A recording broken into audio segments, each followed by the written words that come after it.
को साम्य करता है। और जब दोनों बैलेंस रहेगा तो वायु अपने आप सामने रहेगा। इन्होंने कहा है मत है कप पंगु पित्त पंगु, पंगु मल धातव। पंगु का मतलब पांव नहीं हाथ नहीं है, कप और पित्त दोनों पंगु है, और मल और धातु और सब पंगु है शरीर में।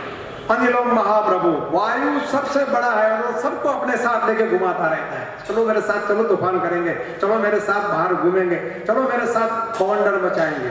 तो मनुष्य में इसीलिए वायु का शमन होना जरूरी है। जब तक वायु का शमन नहीं होगा मनुष्य का शरीर स्वस्थ नहीं रहेगा। इसलिए हमारे वहाँ नश्य तेल सर पे डालने का कहावत है। लोग कहेंगे सर पे तेल डालना क्या जरूरी है?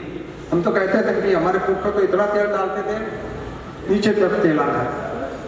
अभी अभी अमेरिका में एक जर्नल में प्रसिद्ध हुआ है कि जब वायु में जब तक प्रदूषण बढ़ता है, काफी सारे जहरीले गैस वायु में बढ़ जाते हैं, तो वो आपके बालों से अवशोषित होकर आपके मस्तिष्क के अंदर चले जाते हैं, मस्तिष्क के ऊपरी लेयर में। जब आप तेल लगाते हो, आपके मरीजों को ये बात दिल में उतारनी है कि जब तक आप तेल लगाते हो बाल के ऊपर एक कोटिंग हो जाती है, और कोटिंग की वजह से बाहर के जो जहरीली गैसेज है, जहरीली तत्व, वो हमारे बालों की वजह से हमारे दिमाग तक नहीं पहुंचती। हमारे पुरखों ने कितना बड़ा सोचा, क्या नहीं सोचा उन्होंने।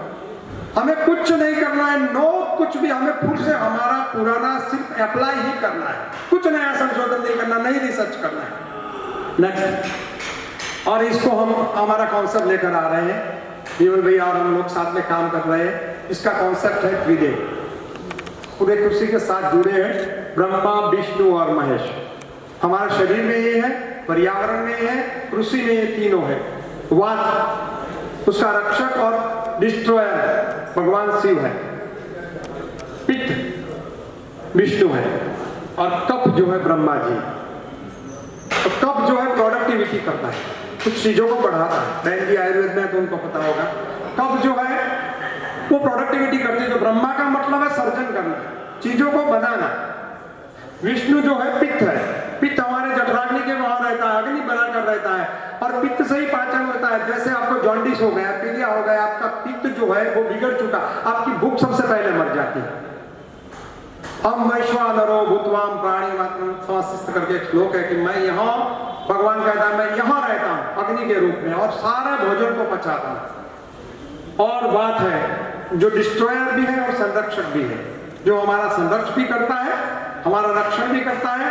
और जिन चीजों से हमारा रक्षण होता है, अच्छे बैक्टीरिया से हमारा रक्षण होता है, वो बुरा बैक्टीरिया से हमारा नाश हो जाता है। मतलब जो डिस्ट्रॉयर है वो वायु। इसीलिए वायु पुराण में कहा है मनुष्य का जन्म वायु से होता है और मनुष्य का मृत्यु भी वायु से होता है। जैसे गुरुजी ने प्राण के बारे में बहुत बार कहा था, प्राण भी वायु है। जैसे माँ के गर्भ से आपको कोई खींचकर बाहर ले आता है, वो वायु है।